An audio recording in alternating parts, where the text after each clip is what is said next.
أهلا بحضراتكم مرة تانية مشاهدينا الكرام، وفيما تبقى من عمر هذه الحلقة بنتحاور في ركننا الحواري مع دكتور مصطفى فرغلي عثمان، الخبير التنموي وأستاذ القانون الدولي، حول قبول الآخر وقبول الآخر المختلف. وكلمة المختلف بقى دي حط بين قوسين أشياء كثيرة جدا، إزاي نقبل الآخر. صباح الفل يا دكتور، ودايما يعني نشتاق لمقابلتك في ركن الحواري. ربنا يخلي حضرتك، صباح الفل. وبالمناسبة ان اليوم عيد القيامة المجيد، يعني اتقدم بالتهنئة باسم البرنامج واسم السادة العاملين في التلفزيون المصري للأخوة المسيحيين، لأنهم بيعيشوا أسبوع اسمه أسبوع الآلام، أسبوع التضحية والفداء، وده من أقدس أيام الأقباط. وأنا حابب أقول إن المجتمع المصري ليه ذاتية يعني لا يرقى إليها أي مجتمع تاني. فتجد إن إحنا من فترة قليلة كان المسلمين بيحتفلوا برمضان الكريم وعيد الفطر المبارك، بعدها فترة وجيزة احتفلوا الأخوة المسيحيين بأعياد القيامة. وفضلا على الأعياد القومية اللي احنا بنعيشها، لا أحد ينكر على أحد اختلافه في العقيدة. الاتنين سويا بيعملوا على أنهم يحتفلوا بكل المناسبات الدينية بالتآخي أو بالتساوي. وده إبراز ذاتية المجتمع المصري، بما يعني ان احنا ما عندناش اختلاف يذكر زي المجتمعات اللي احنا ممكن نشير اليها في الحلقه. ذاتية المجتمع المصري، يعني كلنا بنعيش مع بعض طموحات وآمال للوطن الواحد، نسيج واحد، بنعيش كمان أفراح وأطراح بعضنا يعني. فلا تكاد تعرف اختلاف في العقيدة من شدة الانصهار يعني. الحمد لله. او قد يرد البعض على ان قد يكون هناك حوادث فردية، ولكنها حوادث لا ترقى إلى مستوى القاعدة العامة. الشعب المصري شعب متماسك صلب، ودي عظمة الشعب المصري، فإنه لا يخترق، وإن صلابة هذا المجتمع هي سند وجود هذا المجتمع وبقائه. شوف حضرتك، يضرب في جذور التاريخ دون أن يحدث يعني خلل في العلاقة بين طرفي الأمة اللي هم مختلفين في العقيدة. كم هبت من رياح حقيقي يعني، وكم تدخلات من الخارج لإشعال نار الفتن وخلافه، ولكن صلابة النسيج الوطني فعلا كان حجر يعني صد لكل هذه المحاولات. ده مؤكد، وده دليل على ان احنا خلال الحلقة لو في متسع من الوقت سنسوق الأمثلة ونرى حتى الكفاية التشريعية للقبول الآخر المختلف والحق في الاختلاف. طيب سعادة الدكتور، يعني نتكلم عن الاختلاف، هي سنة كونية يعني، ولكن بداية يعني احنا حابين برضه نعرف من حضرتك تعليق على الاختلاف، بيبقى أشكاله شكلها ازاي؟ هو حضرتك الاختلاف قد يكون اختلاف في الجنس، يعني رجل وامرأة مختلفين، كل واحد منه ليه متطلباته. قد يكون في اختلاف في العقيدة، صحيح. يدين بدين سماوي ليس له دين، اختلاف في العقائد.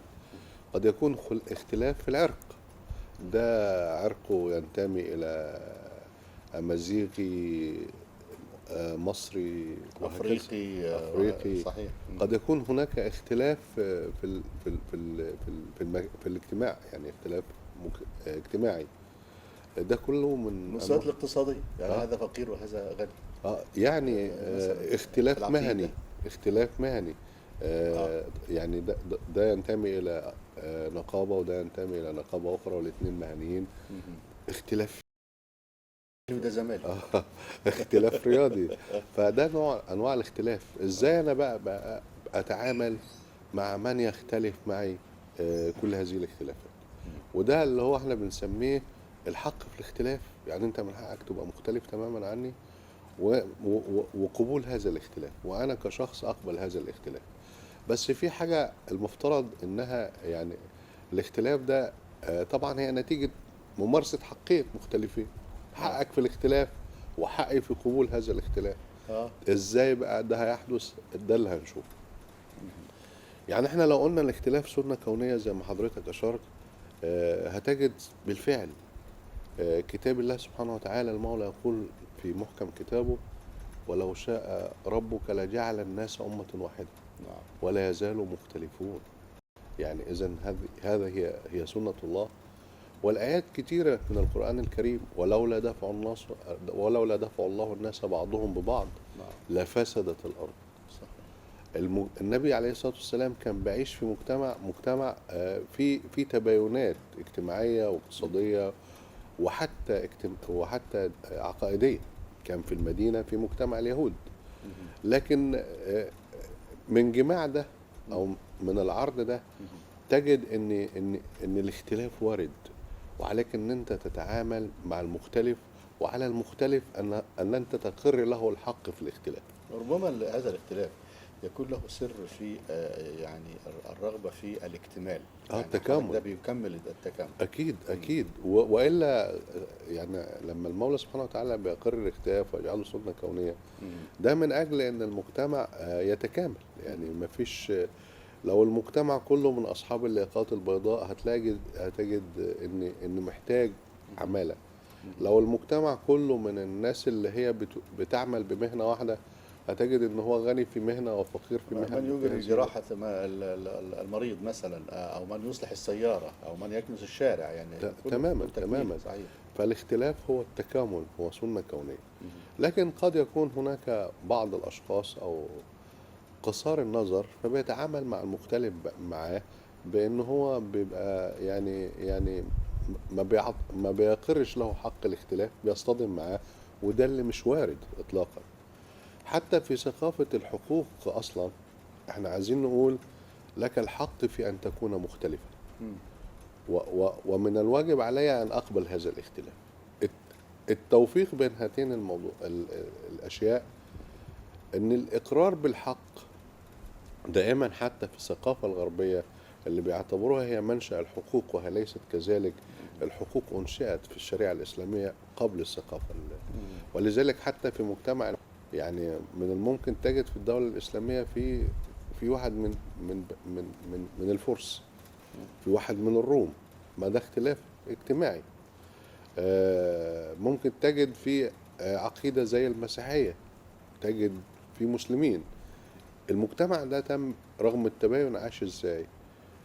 عاش بأن كل واحد أعطي حقوقه وطلب منه التزاماته. فعشان احنا نتعايش، فالمفترض ان المختلف معاك في العقيدة او اللي انت مختلف معاه في العقيدة، الهدف التعايش، الهدف صلابة هذا المجتمع وبقائه. مش معنى انك انت الحقوق بتبقى حقوق مطلقة. انا الحق في اختلاف وحق مطلق، لكن في فرق بين اقرار الحق وبين ممارسة هذا الحق. طبعا. ليه حضرتك؟ مم. ممارسة الحق في الاساس القانون لازم يضع لها ضوابط، والا تبقى الحريات المطلقة مفسدة. الحرية بتبقى فوضى لو هي مطلقة. هناك حرية مسؤولة، يعني يجب ان هو يكون موجودة، تمارس بضوابط التشريع. صحيح. بمعنى ان هو يعني حتى في الثقافة الغربية اللي ممكن يقول لك دي اصلا هي اللي بتراعي البعد حقوق الانسان وحرياته. وان كنت ساضيف فيما بعد ان حتى قبول الاخر في الثقافة الغربية لنا عليه ملاحظ، وانا هقول لك فين او موضع الملاحظ دي. هتجد انهم بيعترفوا بان الحق ينتهي عندما يبدأ حق الآخر. يعني أنت ما تمارسش حقك بشكل مطلق أو بصفة مطلقة، ولكن هذا الحق ينتهي عند الحق الآخر. طب ماذا لو تعارض حقين؟ يعني حق الإنسان في أنه هو يمارس حقه وحق المجتمع في بقائه. بمعنى نضرب مثل، لو قلنا مثلا واحد لا يدين بدين. النظام الأساسي في مصر والآداب العامة هي أصلا الركيزة الأساسية لصلابة المجتمع الداخلي، لوحدة الجبهة الداخلية. ايوه. فهنا النظام الأساسي في حالة حرية التعبد أو في حرية الأديان أو حرية اعتناق دين، النظام الأساسي لا يفرض الأديان السماوية الثلاثة، طبعا. اليهودية والمسيحية والإسلام. صحيح. فما يجيش حد تاني يدين بغير عقيدة سماوية ويمارس شعائره بشكل علني أو بشكل مطلق، لأن ده يصطدم مع حقوق الإنسان. فهذا الحق الشخصي اللي هو حرية التعبد لو اصطدم بالنظام الأساسي للمجتمع يوقف الحق الشخصي ويولى الحق الأولى بالرعاية اللي هو الحق الجماعي، حق المجتمع في الحفاظ على نظامه الأساسي، في الحفاظ على آدابه العامة. طيب، يعني هناك يعني آداب للحوار مع الطرف المختلف معه. طبعا حضرتك أنا أقر لهم بحق الاختلاف، لأن احنا اتفقنا إن ده سنة كونية. بس عليك وأنت تتحاور مع الطرف الآخر، ايوه. لأن يعني مش دايما إننا بسمع، أصل احنا فينا عيب خطير إن احنا دايما بنسمع بعض بهدف الرد مش بهدف الفهم. يعني أنا وحضرتك ممكن نتحاور في مسألة لكل منا له وجهة نظره، ده اختلاف برضه يعني. ده اللي احنا بنقوله، الحق في الاختلاف، اختلف زي ما انت عايز. بس لما ارجو انك انت لما تستمع الي او انا لما استمع اليك يبقى كان استماعي اليك بقصد الفهم وليس بقصد الرد. الإصرار على الرأي. على الرأي ليس بهذا القصد يعني. يبقى ده اذا ده آداب الحوار مع المختلف او مع المختلف معاك ايا كان هذا الاختلاف. احنا قلنا وجوه الاختلاف كثيره يعني. طبعا. ايا كان هذا الاختلاف. طيب. تعال نشوف حضرتك مثلا في الحضاره الغربيه، قد يظن البعض انهم يقرون الحق في الاختلاف اقرار يعني دايما تلاقي ان احنا نتغنى بالحريات او بالحقوق في اوروبا. طب ما اوروبا عندهم حاجه اسمها الاسلاموفوبيا، ان هو بيكرهوا الخوف من الاسلام. عندهم حاجه اسمها الاكزانوفوبيا، ان هم بيكرهوا الاجانب. ولذلك والظاهرتين دول تم رصدهم من خلال في المجتمعات الأوروبية نظرا لوصول اليمين المتطرف لسدنة الحكم في أكتر من دولة أوروبية أو أمريكا يعني. هتلاقيهم أنهم دايما بيعزوا كل الأزمات الاقتصادية والاجتماعية للأجانب يعني، او المختلف معه عقائديا. لا اللي جاي من بره عموما يعني ايا كان ثقافته ايا كان بره البلد غير وحصلت ازمه. طب تعال نقارن الوضع ده بالوضع في مصر. احنا عندنا ما يربو عن 10 مليون اجنبي، سودانيين، سوريين، يمنيين، عراقيين، كل كتير قوي يا دكتور. كتير جنسيات كتيره جدا يعني، خاصه بعد الازمات السياسيه الاخيره في دول الجوار يعني. طبعا. ده بيربو عددهم على 10 مليون يعني تقريبا نقول على 1 على 11 أنا عندي معلومه ان السودانيين فقط 9 مليون تقريبا يعني. شوف 9 مليون والسوريين واليمنيين كانوا تقريبا 6 أو 7 يعني بقوا 15 مليون. شفت طلاب البعوث والبعثات الإسلامية في الأزهر يعني كتير جدا. تمام. صحيح. انت استشعرت في المجتمع المصري انه عنده عنده كراهية الأجانب؟ ده يعني بياخدوا حقوقهم أكتر من الوطنيين كمان يعني. طب يبقى إذن حريصين على مصالحهم وبيمارسوا شعائرهم، بيمارسوا تجارتهم واقتصادهم بشكل واسع جدا بكل الحرية. ما جيناش في يوم من الأيام قلنا سبب الأزمات اللي احنا فيها سواء كانت أزمات اجتماعية أو أزمات اقتصادية هم الأجانب. لا بالعكس هم تقريبا بياخد كافة حقوق المواطنة يعني زي المواطن الأصلي في مصر. طب أنت لو قارنت المجتمع بتاعنا بالمجتمع الأوروبي اللي هو بيكره الأجانب وبيكره المسلمين، اللي هم بيتشدقوا بقى ماشي بيتشدقوا بالحقوق واحنا مبهورين بمجتمعهم الحقوق كده. طب تيجي تشوف مثلا يبقى احنا افضل، يبقى المجتمع المصري مجتمع افضل. وعلى فكره برضو المجتمع المصري دوننا عن كل المجتمعات العربيه يعني. انت ممكن تستشعر ثقافه معاداه الاجنبي دي في كل الدول العربيه. انت ممكن تروح مثلا اي دوله عربيه وتجد يقول لك يعني بتعامل مش زي ما بيعامل الاجنبي في مصر يعني، اقل مرتبه من المواطن الاصلي. طب ده راجع حضرتك لايه بقى؟ مصر تنتهك هذا النهج في احترام الآخر وقبول الآخر؟ ما ده حضرتك، ما احنا قلنا على فكرة مصر دي حدوتة.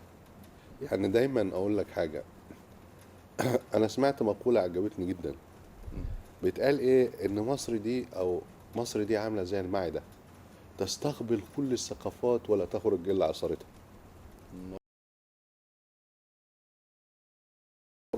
الانجليزية احنا احتلينا، الثقافة الفرنسية احنا احتلينا من فرنسا، ثقافة الأتراك العثمانيين، العثمانيين الفرنساويين والاتراك. ده كتير صحيح. إذا هي المعدة تستقبل كل الأطعمة ولا تخرج إلا عصارة المعدة. مصر تستقبل كل الثقافات ولا تخرج إلا ثقافة مصر. يعني دي ذاتية وإبراز وطن غير عادي يعني. تيجي نشوف مثلا المعالجة التشريعية لقبول الحق في الاختلاف، والحق في الاختلاف وقبول الآخر المختلف. اه هتجد ان الدستور المصري فيه نص او في باب للحقوق والحريات مفصل تفصيل دقيق. ومش عايز اقول لحضرتك ان ممكن كانت في دساتير قبل كده، يعني في المرحلة الأخيرة كل النصوص الدستورية وضعت موضع التنفيذ أو تقريبا تم تفعيلها. لكن ممكن تجد ان في نصوص دستورية في دستور سنة 71 من أول موضع دستور 71 إلى الآن لم توضع هذه الحقوق موضع التنفيذ. نعم. وتعالى نضرب مثالين. أنا هضرب مثالين مرتبطين بالحق في الاختلاف أو مرتبطين بإقرار الحق في الاختلاف وقبول الآخر المختلف. المادة 9 من الدستور بتقول مبدأ تكافؤ الفرص بين الأفراد دون تمييز. إذا ما ميزتش من ناحية العرق واللون والجنس والتاريخ ابدا كل لم حاجة. تتطرق لهذا ابدا. لم صحيح. تتطرق إلى هذا دون تمييز. أي. المادة 11 من الدستور بتقول إن مساواة الرجل بالمرأة، مساواة المرأة بالرجل. أقرت واتخذت الدولة كل التدابير الكافية بمساواة المرأة بالرجل في كافة الحقوق الاقتصادية والسياسية والاجتماعية والثقافية، وعملت التدابير اللازمة لتمثيل المرأة في المجالس النيابية، وعملت التدابير اللازمة لشغل المرأة الوظائف العامة والوظائف القيادية وحتى القضائية في المرحلة المؤخرة. المرأة دخلت مجال انها، وعلى غرار هذا التمكين. على غرار هذا حضرتك برضو نفس في فئات اولى بالرعاية زي الشباب وزي اصحاب الاحتياجات الخاصة وزي الاخوة المسيحيين. برضو نفس القصة، النصوص الدستورية ادتهم يعني وضع متميز في انهم يمارسوا حقوقهم السياسية. ده ضمانا لحقوقهم السياسية وتمكينهم الاجتماعي او السياسي او الاقتصادي، بيضع كمان نسبة معينة. ما هو نسبة 25% من الشباب والمرأة وذوي الهمم. عايز اقول ان حتى المعالجة التشريعية كافية على انها تقضي على اشكال التمييز وعلى اقرار الحق في الاختلاف. مش معنى ان انت مختلف مع ان انت ما تاخدش حقوقك. واحنا قلنا الاختلاف ما هواش اختلاف عقائدي، ممكن يكون اختلاف ينتمي الى الجنس، جندر يعني. أي. ممكن يكون اختلاف الى المكان او اجتماعي او اختلاف عرقي او اي لون، يعني اختلاف في اللغة، ايا كان نوع هذا الاختلاف. طب لو احنا شفنا في بعض المسائل الخاصة بان احنا لو عندنا نسبة ضئيلة من ان احنا ممكن نكون متحيزين ان احنا ما نعترفش بالحق الاخر في الاختلاف، الدولة في اتجاهين اتجهت. الاول اصلاح منظومة التعليم، لان المدخل الاساسي لثقافة رفض الاخر المختلف هو التعليم. في الفترة اللي فاتت منظومة التعليم ماشيين فيها بشكل جاد، بانهم دلوقتي بيحولوا المنظومة من انها تعتمد على الاستذكار والاسترجاع الى انها والاسئلة والاجابات المغلفة الى انها تتحول الى اجوبة بتساعد على تكوين العقل النقدي. استنباط واستنتاج. الاستنباط عقل نقدي. صحيح. وده العقل اللي هو بيقبل ان هو يقبل الاخر المختلف معه. يعني اذا في اصلاح. دي مرتكزات في ما يخص هذه الجزئيه في التعليم يعني. طبعا. رفع الوعي. طبعا. مم. ومن المرتكزات الاساسيه لرفع الوعي المجتمعي في سياسه قبول الاخر مم. الاسره. طب يعني الاسره يعني ايه، ولا زلنا نتحيز الى المجتمع الذكوري في الاسره. ولذلك المفترض ان الاسره انها، انا يحضرني في هذا المقام الى ان التربيه هي الاصل في الاسره صحيح. ولا تكون في المدرسه. لان حتى في بعض احد رجال، يعني احد رواد التعليم قال لي انا مش يعني اصبحت غير قادر على الاستمرار في المهنه لان انا واجد اختلاف او تباين في الاخلاق. الاسره ما بتعملش حاجه ورمي العبء كله على المدرسه. والطلاب دول من فئات عمريه يصعب تقويمهم، فكان تقويمهم في الاصل من البدايه في البيت. كان في البيت. ولذلك المفترض ان احنا نربي اولادنا عشان يقبل الاخر المختلف. بيحضرني بيت لشاعر تونسي اسمه انيس شوشان، بيقول لك دعنا نذوب الاعراف والاجناس والالوان ولا نرى سوى الانسان. يا سلام. يعني حتى المفترض ان الاسره والطفل موجود في البيت، تقول له ما فيش اختلاف. الطفل المعاق تغرس فيه من تغرس فيه صغير. فده حق الاختلاف وقبول الاخر. شكرا جزيلا دكتور مصطفى عثمان، الخبير التنموي ودكتوراه في القانون. شكرا على تواصلك معنا الدائم. شكرا. العفو يا فندم، وكل سنه وحضرتك ومصر كلها والاخوه المسيحيين بالف خير ان شاء الله. وحضرتك طيب. مشاهدينا الكرام، اشكر لحضراتكم حسن المتابعه. دمتم في امان الله، والسلام عليكم ورحمه الله وبركاته.